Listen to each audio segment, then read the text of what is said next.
My ancestor decided to escape slavery by crossing the Missouri River to bring his family over to freedom.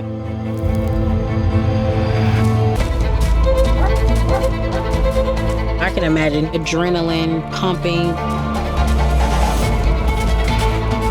You don't know what's behind you, but you also don't know what's in front of you.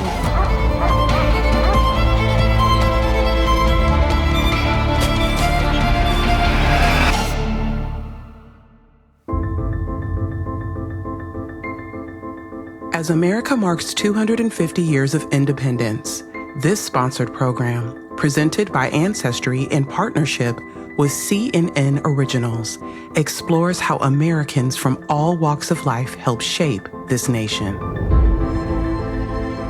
When we tell the story of America, we often start with the folks that we know, the voices that were the loudest or people that were documented the most. But what I think a lot of folks don't realize is that those people have descendants who are living amongst us, as well as the people who may not have gotten as much ink or whose stories weren't as highly regarded at the time. They too have descendants. And when you bring those stories together, it creates just this very diverse and colorful way of telling the history of the United States.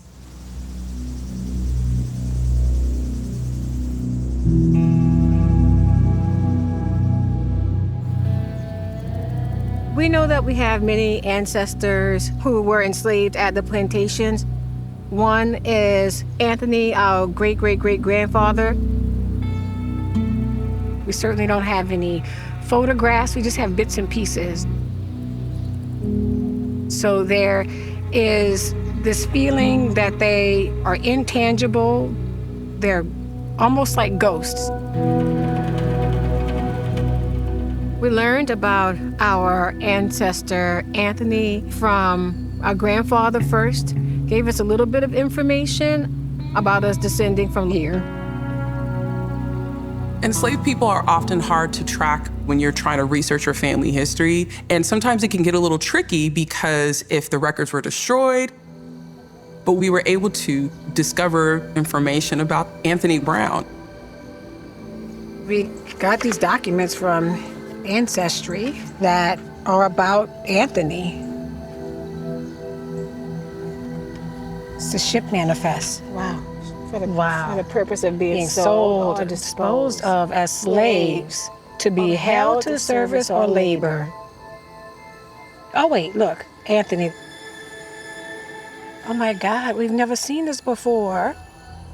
Other than him being enslaved on this plantation, we don't know any other details about him.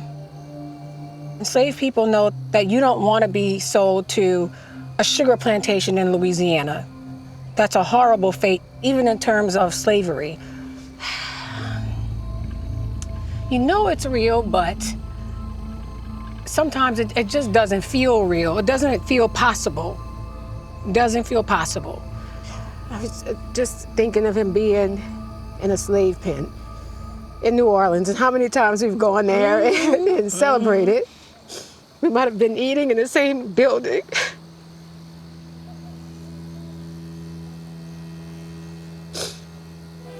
I think we go to New Orleans for a good time, right? And it's just what New Orleans would have meant for him. It must have been horrible. I'm sorry, Anthony. And I mean, it's sad, but this is the type of history that is being wiped away.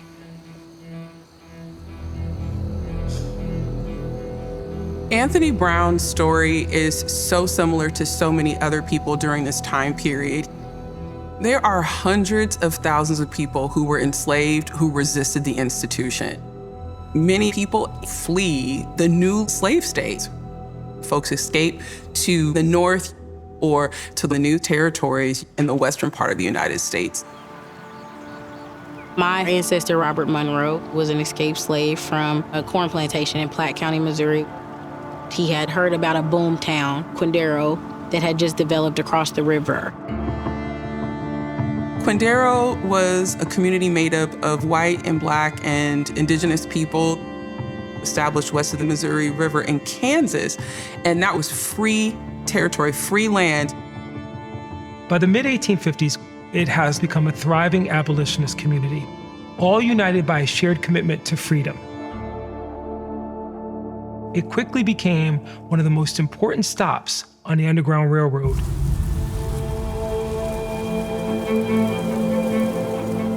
Robert Monroe and his wife, Julia, decided to take that risk by crossing the Missouri River to bring his family over to freedom. But if you were caught, you could be branded, you could be beaten, you could be stripped from your family. They waited to the winter months for the Missouri River to freeze over. So much easier to walk across. But none of this is certain and none of it is guaranteed.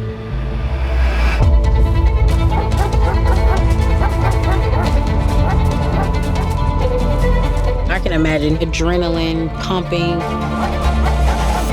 you're hiding, you're running. You don't know what's behind you, but you also don't know what's in front of you.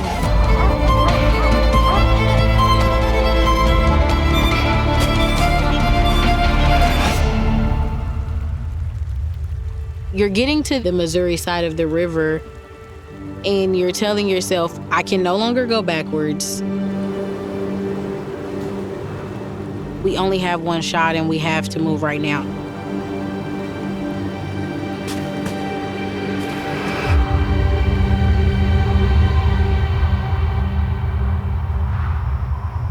Once Robert Monroe got his family here to Quindaro, it was life-changing. It just symbolized a new life, really a new start. And I think it's great that he had that drive and determination to make something for our family here. Quindaro was an extraordinary idea of the ingenuity of Americanness, I think. The folks worked together to create the society that they wanted and to have this long-lasting history and story.